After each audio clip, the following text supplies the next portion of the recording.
Hello students, आप देख रहे हैं मैथ लवर चैनल। आज हम करेंगे कॉम्प्लेक्स नंबर। तो मैं आपको बताता हूँ क्लास 11th का जो कॉम्प्लेक्स नंबर है वो क्या है एक्चुअल में। तो मैंने एक नंबर सिस्टम बना के दिया हुआ है आप लोगों को कि जैसे कि सबसे बड़ा नंबर जो 10th क्लास तक पढ़ते आ रहे थे वो था रियल नंबर। रियल नंबर के दो पार्ट होते हैं, रेशनल और इरेशनल। फिर रेशनल से इंटीजर, इंटीजर से होल नंबर, होल नंबर से नेचुरल नंबर। तो एक्चुअल में क्या होता है, रियल नंबर जो होता है वो होता है माइनस इन्फिनिटी से माइनस इन्फिनिटी, यानी कि प्लस इन्फिनिटी तक जाएगा ये।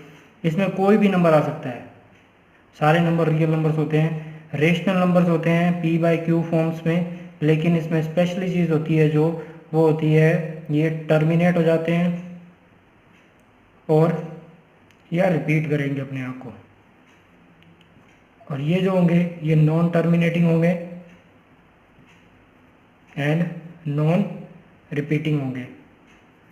ये भी पी बॉन्ड में क्यू फॉर्म में लिखे जा सकते हैं, लेकिन होते ये non terminate and non repeating, और ये टर्मिनेट एंड रिपीटिंग। इंटीजर्स और डेसिमल वैल्यूज नहीं होती इसके अंदर,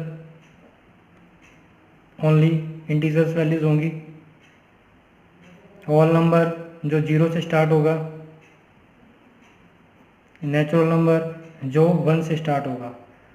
तो ये सारे नंबर्स हमने पहले पढ़े हैं, कभी 10th क्लास में बताए जाते हैं। लेकिन कॉम्प्लेक्स नंबर रियल नंबर के भी ऊपर आता है, यानी कि हम ये कह सकते हैं रियल नंबर का भी फादर होता है कॉम्प्लेक्स नंबर। कॉम्प्लेक्स नंबर क्या होगा, रियल प्लस इमेजनरी। तो इसमें रियल पार्ट तो आएगा आएगा, प्लस इमेजनरी पार्ट भी आएगा। तो इसको डिनोट करने का तरीका कैसे हुआ, जेड से हम इसको डिनोट करेंगे। z इक्वल्स टू या z से करेंगे या c से करेंगे, which is equals to real part plus imaginary part. For example z equals to मैंने लिख दिया x प्लस आयोटा वाई।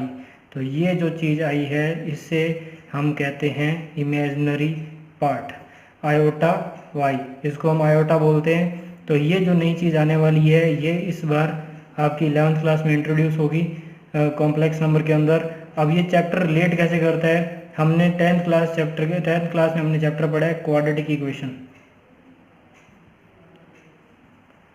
उस क्वाड्रेटिक इक्वेशन में हमने 3 कंडीशंस पढ़ी थी। फर्स्ट कंडीशन थी d greater than 0, d equal to 0, d less than 0। d equal to 0 यानी डिस्क्रिमिनेंट, डिस्क्रिमिनेंट मतलब बी स्क्वायर माइनस 4ac। अगर ये ग्रेटर देन 0 है तो रूट्स जो होते हैं वो रियल होते हैं और डिफरेंट होते हैं। और d इक्वल टू 0 में यानी कि बी स्क्वायर माइनस 4ac जो है वो इक्वल टू 0 हो जाए तो रूट्स क्या होंगे, रियल भी होंगे और इक्वल भी होंगे। d लेस देन 0 के अंदर हम एक कंडीशन बता देते थे वहाँ पर कि b square minus 4ac is less than 0, तो रूट्स आर इमेजनरी।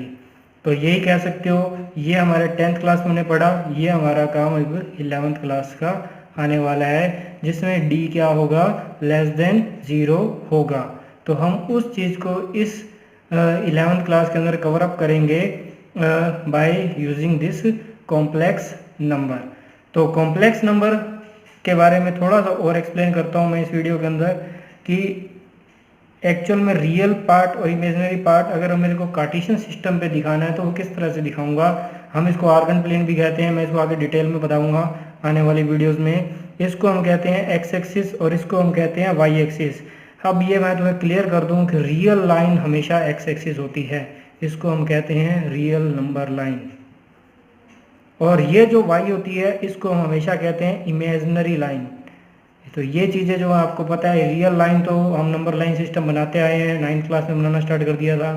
तो इस तरह से इसको हम यूज़ करेंगे। तो ये जो बताया जा रहा है कॉम्प्लेक्स नंबर, अगर मैं यहाँ पर लिखता हूँ x, y, तो ये जो पॉइंट आया मेरे पास में इसको हम क्या कह सकते हैं, यहाँ से यहाँ तक, यहाँ से यहाँ तक ये जो डिस्टेंस होगी 0,0 से वो होगी root x square plus y square. मैं इसको डीपली एक्सप्लेन करूँगा आने वाली वीडियोस में। और इसी को जो हम कहते हैं वो होता है z equals to x plus iota y. Iota क्या है और कैसे यूज़ होगा उसके बारे में मैं आपको बताता हूँ कि आयोटास क्या है हमारे पास में। आयोटा को किस तरह से हमने एक्सप्लेन करना है, तो देखिए आयोटा जो है, अब मैं तुम्हें थोड़ा सा एक्सप्लेन कर देता हूँ कि बी स्क्वायर माइनस 4ac जब लेस देन जीरो होता है तो कैसे आएगा ये। फॉर एग्जांपल आप लोगों के पास में b square minus 4ac less than zero होगा तो आपको कैसे आएगा। For example x square plus 1 equals to zero, तो हम x square equals to minus 1 कर देंगे।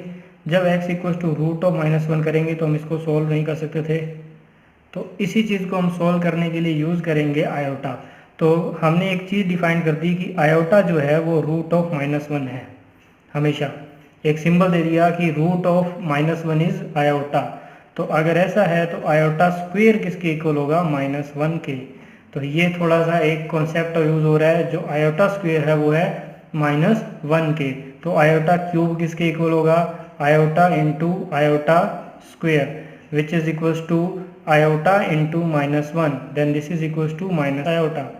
तो ये हमारे पास आया। जैसे ही आयोटा की पावर 4 कर दूं तो iota square into iota square which is equals to -1 and -1 which is equals to 1। तो मिनिमम पावर जो होती है आयोटा की 4 हो तो वो 1 होता है। तो इसका मतलब आयोटा की पावर 8 भी 1 होगा, आयोटा की पावर 12 भी 1 होगा। तो आप ये कह सकते हो कि आयोटा इंटू 4 के, यानी 4 के मल्टीपल हमेशा किसके इक्वल होंगे, 1 के इक्वल होंगे। तो आज के लिए इस वीडियो में इतना ही। मैं इस चीज़ टॉपिक को अगली नेक्स्ट वीडियो में आपको अच्छे से डिस्कस करके दूंगा कि आयोटा को हम किस तरह से यूज़ करते हैं। So don't forget to subscribe my channel math lover. Thank you for watching it.